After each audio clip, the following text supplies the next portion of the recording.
ಮಿತ್ರರೇ ನಮಸ್ಕಾರ. ಮಿತ್ರರೇ, ಟ್ರಂಪ್ ಇತ್ತೀಚಿನ ದಿನಗಳಲ್ಲಿ ಪಾಕಿಸ್ತಾನಕ್ಕೆ ವಿಪರೀತವಾಗಿ ಮಣೆ ಹಾಕ್ತಾ ಇದ್ದಾರೆ. ಇದು ಅಮೆರಿಕನ್ನರಿಗೆ ಇಷ್ಟ ಆಗ್ತಾ ಇಲ್ಲ. ಪಾಕಿಸ್ತಾನಕ್ಕೆ ಅಮೆರಿಕ ಇಷ್ಟೆಲ್ಲ ಬೆಲೆ ಕೊಡಬೇಕಾ? ಆ ಭಿಕಾರಿ ದೇಶದವರನ್ನು ನಾವು ಯಾಕೆ ಅಟ್ಟಕ್ಕೇರಿಸ್ತಾ ಇದ್ದೀವಿ ಅಂತ ಅಮೆರಿಕನ್ನರೇ ತಲೆ ಕೆಡಿಸ್ಕೊಳ್ತಾ ಇದ್ದಾರೆ. ಆ ರೀತಿಯಾಗಿದೆ ಟ್ರಂಪ್ ಅವರ ಪಾಲಿಸಿ.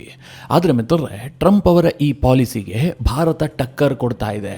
ಹೀಗಂತ ಅನೇಕ ಜಿಯೋಪೊಲಿಟಿಕಲ್ ಎಕ್ಸ್ಪರ್ಟ್ಗಳು ಒಂದು ಬೆಳವಣಿಗೆಯನ್ನು ಉಲ್ಲೇಖಿಸಿ ಹೇಳೋದಕ್ಕೆ ಶುರು ಮಾಡಿದ್ದಾರೆ. ಭಾರತ ಮತ್ತು ರಷ್ಯಾ ಮತ್ತಷ್ಟು ಹತ್ತಿರ ಆಗಿದ್ದಾವೆ.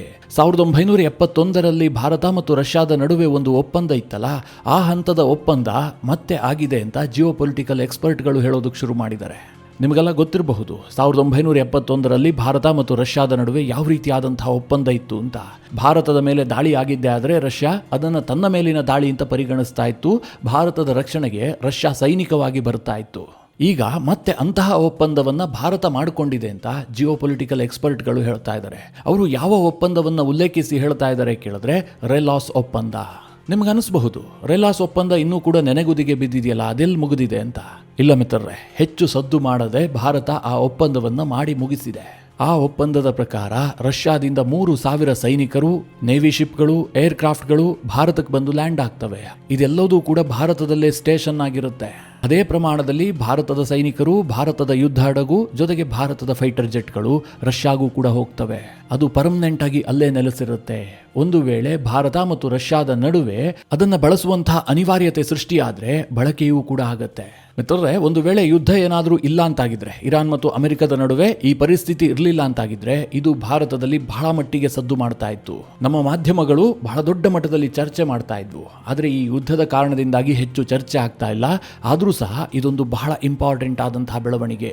ಜಿಯೋಪೊಲಿಟಿಕಲ್ ಎಕ್ಸ್ಪರ್ಟ್ಗಳು ಇದನ್ನು ನೇರವಾಗಿ ಅಮೆರಿಕ ಮತ್ತು ಪಾಕಿಸ್ತಾನದ ಸಂಬಂಧಕ್ಕೆ ರಿಲೇಟ್ ಮಾಡ್ತಾ ಇದ್ದಾರೆ. ಇದರ ಬಗ್ಗೆ ನಾನು ಸ್ವಲ್ಪ ಡೀಟೇಲ್ ಆಗಿ ಮಾಹಿತಿ ಕೊಡ್ತೀನಿ. ಈ ಒಪ್ಪಂದಕ್ಕೆ ಯಾಕೆಷ್ಟು ಮಹತ್ವ ಇದೆ ಮತ್ತು ಈ ಯುದ್ಧದ ಸಂದರ್ಭದಲ್ಲಿ ಭಾರತ ಮತ್ತು ರಷ್ಯಾದ ಸಂಬಂಧ ಮತ್ತೊಂದು ಹಂತಕ್ಕೆ ಹೋಗಿದೆ. ನಮಗೆ ಸಂಕಷ್ಟ ಇದ್ದಂತಹ ಸಂದರ್ಭದಲ್ಲಿ ರಷ್ಯಾ ಎಷ್ಟು ಪ್ರಮಾಣದಲ್ಲಿ ತೈಲ ಕೊಟ್ಟಿದೆ ಅನ್ನೋದನ್ನು ನೋಡಿ ಜಗತ್ತು ನಿಬ್ಬೆರಗಾಗಿದೆ. ಮೊದಲನೇದಾಗಿ ಈ ರೆಲಾಸ್ ಒಪ್ಪಂದದ ಬಗ್ಗೆ ಹೇಳ್ಬಿಡ್ತೀನಿ. ಈಗ ನೀವು ಸ್ಕ್ರೀನ್ ಮೇಲೆ ಒಂದು ಟ್ವೀಟ್ ನೋಡ್ತಾ ಇದ್ದೀರಲ್ಲ, ಇದು ಗಾರ್ಡನ್ ಜಿ ಚಾಂಗ್ ಅನ್ನುವಂಥವರ ಟ್ವೀಟ್. ಇವರೊಬ್ರು ಪ್ರಖ್ಯಾತ ಜಿಯೋಪೊಲಿಟಿಕಲ್ ಎಕ್ಸ್ಪರ್ಟ್. ಇವರನ್ನ ಅಮೆರಿಕದ ಟಾಪ್ ಲೆವೆಲ್ನ ಮೀಡಿಯಾಗಳು ಕರೆಸ್ಬಿಟ್ಟು ಜಿಯೋಪೊಲಿಟಿಕಲ್ ವಿಚಾರವನ್ನು ವಿಶ್ಲೇಷಣೆ ಮಾಡಿಸ್ತವೆ.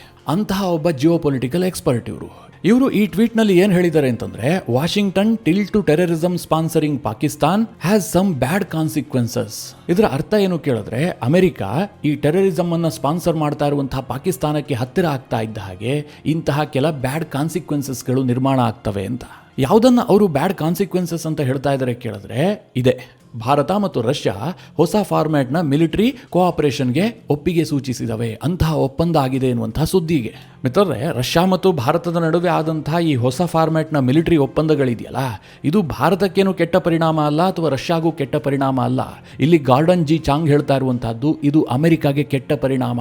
ಅಮೆರಿಕದ ಸರ್ಕಾರ ಪಾಕಿಸ್ತಾನಕ್ಕೆ ಹತ್ರ ಆಗೋದಕ್ಕೆ ಹೋಗ್ತಾ ಇದೆ. ಅದೊಂದು ಟೆರರ್ ಸ್ಪಾನ್ಸರ್ ಮಾಡುವಂತಹ ದೇಶ.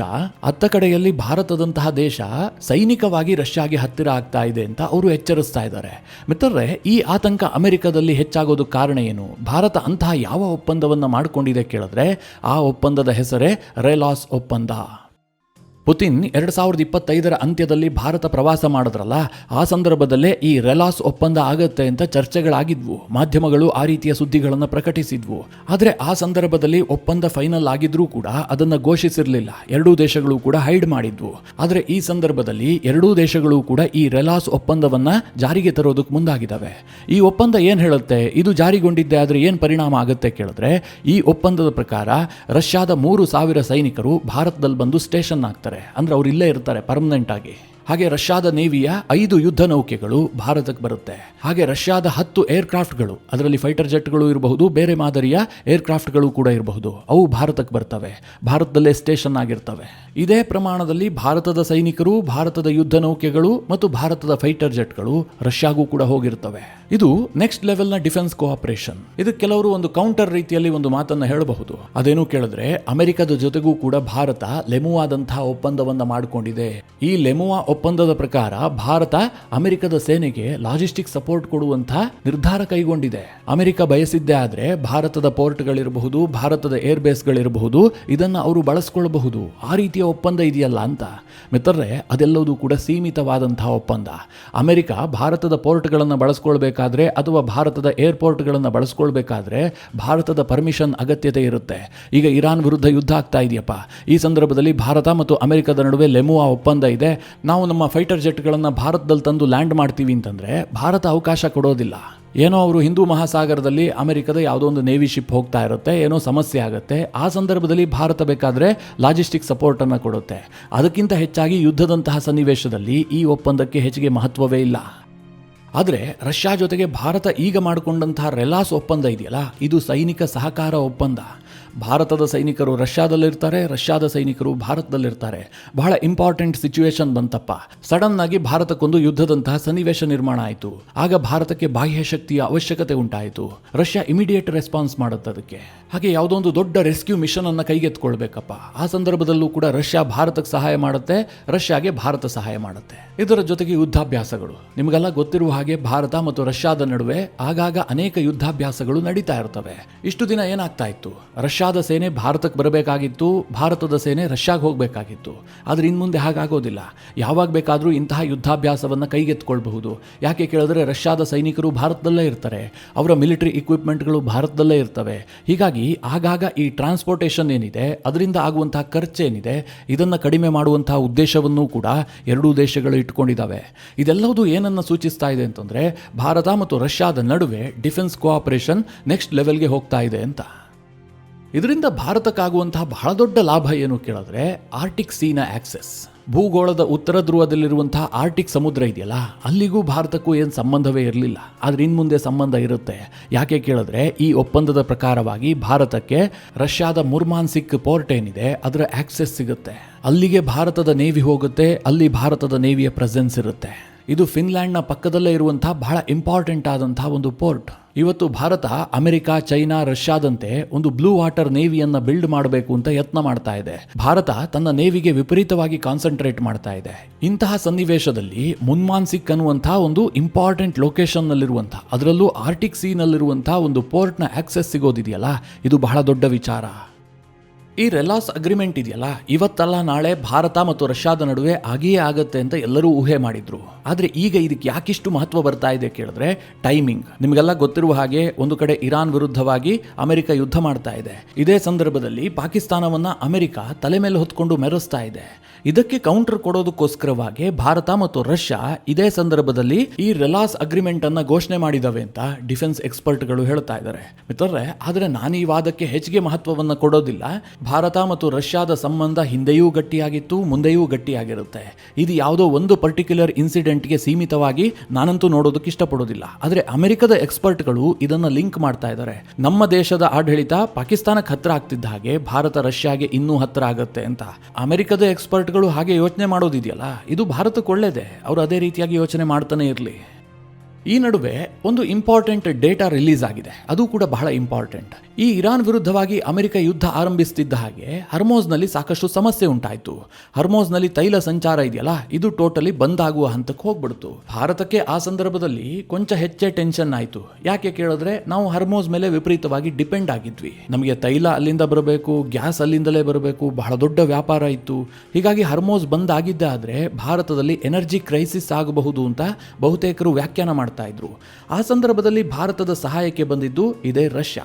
ರಷ್ಯಾ ಏನು ಹೇಳ್ತು, ನಿಮಗೆ ಬೇಕಾದಂತಹ ಎನರ್ಜಿಯನ್ನು ಪೂರೈಕೆ ಮಾಡೋದಕ್ಕೆ ನಾವು ಸಿದ್ಧ ಇದ್ದೀವಿ. ಈ ಹಿಂದೆಯೂ ಕೊಡ್ತಾ ಇದ್ವಿ, ಮುಂದೆ ಇನ್ನೂ ಹೆಚ್ಚಿನ ಪ್ರಮಾಣದಲ್ಲಿ ಕೊಡ್ತೀವಿ ಅಂತ ಅವರು ಭರವಸೆಯನ್ನ ಕೊಟ್ಟರು. ನಾವು ಸಹ ಪ್ರತಿನಿತ್ಯ ಮಾಧ್ಯಮಗಳಲ್ಲಿ ನೋಡ್ತಾ ಇದ್ವಿ. ರಷ್ಯಾ ತನ್ನ ತೈಲ ಟ್ಯಾಂಕರ್ ಅನ್ನ ಭಾರತಕ್ಕೆ ತಿರುಗಿಸ್ತು, ರಷ್ಯಾ ತನ್ನ ನ್ಯಾಚುರಲ್ ಗ್ಯಾಸ್ ಟ್ಯಾಂಕರ್ ಅನ್ನ ಭಾರತಕ್ಕೆ ಕಳುಹಿಸಿತು ಅಂತ.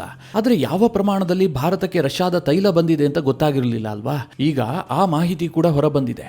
ಫೆಬ್ರವರಿ ತಿಂಗಳಿಗಿಂತ ಮಾರ್ಚ್ ತಿಂಗಳಿನಲ್ಲಿ ಭಾರತ ರಷ್ಯಾದಿಂದ ಬರೋಬ್ಬರಿ 4 ಪಟ್ಟು ಹೆಚ್ಚು ಪ್ರಮಾಣದಲ್ಲಿ ತೈಲವನ್ನು ಖರೀದಿ ಮಾಡಿದೆ.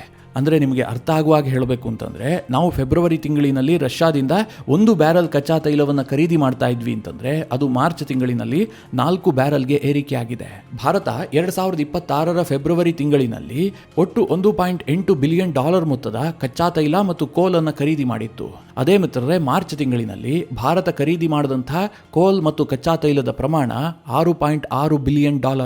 ಇದನ್ನು ಭಾರತದ ರೂಪಾಯಿಯಲ್ಲಿ ಹೇಳಿದ್ರೆ ಇದರ ತೀವ್ರತೆ ಇನ್ನೂ ಚೆನ್ನಾಗಿ ನಿಮ್ಗೆ ಅರ್ಥ ಆಗುತ್ತೆ. ನಾವು ಫೆಬ್ರವರಿಯಲ್ಲಿ ರಷ್ಯಾದಿಂದ ಬೈ ಮಾಡಿದ್ದು ಕೇವಲ 16,750 ಕೋಟಿ ಮೊತ್ತದ್ದು. ಅದೇ ಮಿತ್ರರೇ, ಮಾರ್ಚ್ ತಿಂಗಳಿನಲ್ಲಿ ಭಾರತ ರಷ್ಯಾದಿಂದ ಖರೀದಿ ಮಾಡಿದಂಥ ತೈಲ ಮತ್ತು ಕೋಲ್ ಜೊತೆಗೆ ನ್ಯಾಚುರಲ್ ಗ್ಯಾಸ್ನ ಪ್ರಮಾಣ 61,300 ಕೋಟಿ ಮೊತ್ತದ್ದು. ಅಂದರೆ ಭಾರತ 4 ತಿಂಗಳಿನಲ್ಲಿ ಖರೀದಿ ಮಾಡೋದನ್ನು ಕೇವಲ ಮಾರ್ಚ್ 1 ತಿಂಗಳಿನಲ್ಲಿ ಖರೀದಿ ಮಾಡಿದೆ. ಆ ಪ್ರಮಾಣದಲ್ಲಿ ರಷ್ಯಾ ಭಾರತಕ್ಕೆ ಎನರ್ಜಿಯನ್ನು ಪೂರೈಕೆ ಮಾಡಿದೆ. ವೆಸ್ಟ್ ಏಷ್ಯಾದಲ್ಲಿ ಅಷ್ಟೊಂದು ದೊಡ್ಡ ಯುದ್ಧ ಆಗ್ತಾ ಇದ್ರೂ ಕೂಡ ಯಾಕೆ ಭಾರತದಲ್ಲಿ ಪೆಟ್ರೋಲ್ ಮತ್ತು ಡೀಸೆಲ್ಗೆ ಸಮಸ್ಯೆ ಆಗಿಲ್ಲ ಕೇಳಿದ್ರೆ ಇದೇ ಕಾರಣದಿಂದ. ವೆಸ್ಟ್ ಏಷ್ಯಾದ ಈ ಯುದ್ಧ ಶುರುವಾದ ಬಳಿಕ ಭಾರತದ ಸರ್ಕಾರಿ ತೈಲ ರಿಫೈನರಿಗಳು ರಷ್ಯಾದಿಂದ ಈ ಹಿಂದಿಗಿಂತ 148% ಹೆಚ್ಚುವರಿ ತೈಲವನ್ನು ಖರೀದಿ ಮಾಡ್ತಾ ಇದ್ದಾವೆ. ಅದೇ ರೀತಿಯಾಗಿ ಖಾಸಗಿ ರಿಫೈನರಿಗಳು 66% ರಷ್ಯಾದಿಂದ ಹೆಚ್ಚುವರಿ ಕಚ್ಚಾ ತೈಲವನ್ನು ಖರೀದಿ ಮಾಡ್ತಾ ಇದ್ದಾವೆ. ಇದು ಮಿತ್ರರೇ ಅಮೆರಿಕಾಗೆ ಬಹಳ ಬಿಗ್ ಮೆಸೇಜ್. ರಷ್ಯಾ ಮತ್ತು ಭಾರತದ ಸಂಬಂಧ ಇದೆಯಲ್ಲ, ಇದು ಬ್ಯಾಟಲ್ ಟೆಸ್ಟೆಡ್, ಅಂದರೆ ಸಂಕಷ್ಟದ ಸಂದರ್ಭದಲ್ಲಿ ಪ್ರೂವ್ ಆದಂತಹ ಸಂದರ್ಭ. ನಿಮಗೆಲ್ಲ ಗೊತ್ತೇ ಇದೆ, ನಮಗೆ ಸ್ನೇಹಿತರು ಅಂತ ಹೇಳ್ಕೊಳ್ಳೋದಕ್ಕೆ ಬಹಳ ಮಂದಿ ಇರ್ತಾರೆ. ನಾವು ತುಂಬ ಚೆನ್ನಾಗಿದ್ದಾಗ ಎಲ್ಲರೂ ಕೂಡ ನಮ್ಮ ಸ್ನೇಹವನ್ನು ಬಯಸ್ತಾ ಇರ್ತಾರೆ. ಆದರೆ ಯಾವಾಗ ನಮಗೆ ಸಂಕಷ್ಟ ಉಂಟಾಗುತ್ತೋ ಆಗ ಯಾರೂ ಕೂಡ ನಮ್ಮನ್ನು ಸ್ನೇಹಿತರು ಅಂತ ಹೇಳ್ಕೊಳ್ಳೋದೇ ಇಲ್ಲ, ಅಂತರವನ್ನು ಕಾಯ್ದುಕೊಳ್ತಾರೆ. ಆ ಸಂದರ್ಭದಲ್ಲಿ ಯಾರು ನಮ್ಮ ಜೊತೆಗೆ ನಿಲ್ತಾರೋ ಅವರು ಮಾತ್ರ ನಿಜವಾದ ಸ್ನೇಹಿತರು. ಅಂತಹ ಸಂಬಂಧ ಭಾರತ ಮತ್ತು ರಷ್ಯಾದ್ದು. ಈ ಹಿಂದೆ ರಷ್ಯಾಗೆ ಸಂಕಷ್ಟ ಇದ್ದಂತಹ ಸಂದರ್ಭದಲ್ಲಿ ಭಾರತ ಅವರ ಕೈ ಹಿಡಿದಿತ್ತು. ಉಕ್ರೇನ್ ಯುದ್ಧ ಶುರುವಾಗ್ತಿದ್ದ ಹಾಗೆ ರಷ್ಯಾಗೆ ಆರ್ಥಿಕ ಸಂಕಷ್ಟ ಉಂಟಾಯಿತು. ಅವರ ತೈಲವನ್ನು ಇಡೀ ಯುರೋಪ್ ಮತ್ತು ಅಮೆರಿಕದ ರಾಷ್ಟ್ರಗಳು ಬಾಯ್ಕಾಟ್ ಮಾಡಿದ್ವು. ಆ ಸಂದರ್ಭದಲ್ಲಿ ಭಾರತ ರಷ್ಯಾದಿಂದ ತೈಲ ಖರೀದಿಯನ್ನು ಹೆಚ್ಚು ಮಾಡಿತು. ಈಗ ಮಿತ್ರರೇ, ವೆಸ್ಟ್ ಏಷ್ಯಾದ ಯುದ್ಧದ ಕಾರಣದಿಂದಾಗಿ ಭಾರತಕ್ಕೆ ತೈಲ ಮತ್ತು ಗ್ಯಾಸ್ನ ಸಮಸ್ಯೆ ಉಂಟಾಯಿತು. ಆ ಸಂದರ್ಭದಲ್ಲಿ ರಷ್ಯಾ ಹೇಳಿತು, ಡೋಂಟ್ ವರಿ, ನಾವು ಪೂರೈಕೆ ಮಾಡ್ತೀವಿ ಅಂತ. 1:4 ಪ್ರಮಾಣದಲ್ಲಿ ರಷ್ಯಾ ನಮಗೆ ಆ ತೈಲವನ್ನು ಪೂರೈಕೆ ಮಾಡಿ ನಮ್ಮ ಸಂಬಂಧ ಎಷ್ಟು ಗಟ್ಟಿಯಾಗಿದೆ ಅಂತ ಜಗತ್ತಿಗೆ ತೋರಿಸ್ಕೊಟ್ಟಿದೆ. ಇದನ್ನೆಲ್ಲ ಬಹಳ ಸೂಕ್ಷ್ಮವಾಗಿ ಗಮನಿಸ್ತಾ ಇರುವಂತಹದ್ದು ಅಮೆರಿಕದ ಎಕ್ಸ್ಪರ್ಟ್ಗಳು. ಅವರು ಟ್ರಂಪ್ ಸರ್ಕಾರಕ್ಕೆ ಪದೇ ಪದೇ ನಾನಾ ರೀತಿಯಲ್ಲಿ ಎಚ್ಚರಿಕೆ ಕೊಡ್ತಾ ಇದ್ದಾರೆ. ಈ ಹಿಂದೊಂದು ವಿಡಿಯೋದಲ್ಲಿ ನಿಮಗೆ ತಿಳಿಸ್ಕೊಟ್ಟಿದ್ದೆ, ಟ್ರಂಪ್ ಆಸಿಮ್ ಮುನೀರ್ನನ್ನು ನಂಬುತ್ತಾ ಇದ್ದಾರೆ, ಇದು ಅಮೆರಿಕ ಮತ್ತು ಟ್ರಂಪ್ ಪಾಲಿಗೆ ರೆಡ್ ಫ್ಲಾಗ್, ಹೀಗಂತ ಅಮೆರಿಕದ ಎಕ್ಸ್ಪರ್ಟ್ಗಳು ಓಪನ್ ಆಗಿ ಎಚ್ಚರಿಕೆ ಕೊಟ್ಟಿದ್ರು. ಈಗ ರಷ್ಯಾ ಮತ್ತು ಭಾರತದ ನಡುವಿನ ರೆಲಾಸ್ ಒಪ್ಪಂದವನ್ನು ಕೂಡ ಅದೇ ರೀತಿಯಾಗಿ ಟ್ರಂಪ್ ಮತ್ತು ಪಾಕಿಸ್ತಾನದ ಸಂಬಂಧಕ್ಕೆ ಅಮೆರಿಕದ ಎಕ್ಸ್ಪರ್ಟ್ಗಳೇ ರಿಲೇಟ್ ಮಾಡ್ತಾ ಇದ್ದಾರೆ. ಮಿತ್ರರೇ, ಈ ವಿಚಾರದ ಕುರಿತಾಗಿ ನಿಮ್ಮ ಅನಿಸಿಕೆ ಅಭಿಪ್ರಾಯಗಳೇನು? ಕಮೆಂಟ್ ಮಾಡುವ ಮೂಲಕ ನಮಗೆ ತಿಳಿಸಿ. ಹಾಗೆ ನಿಮಗೆ ಈ ವಿಡಿಯೋ ಇಷ್ಟವಾದರೆ ಲೈಕ್ ಮಾಡಿ.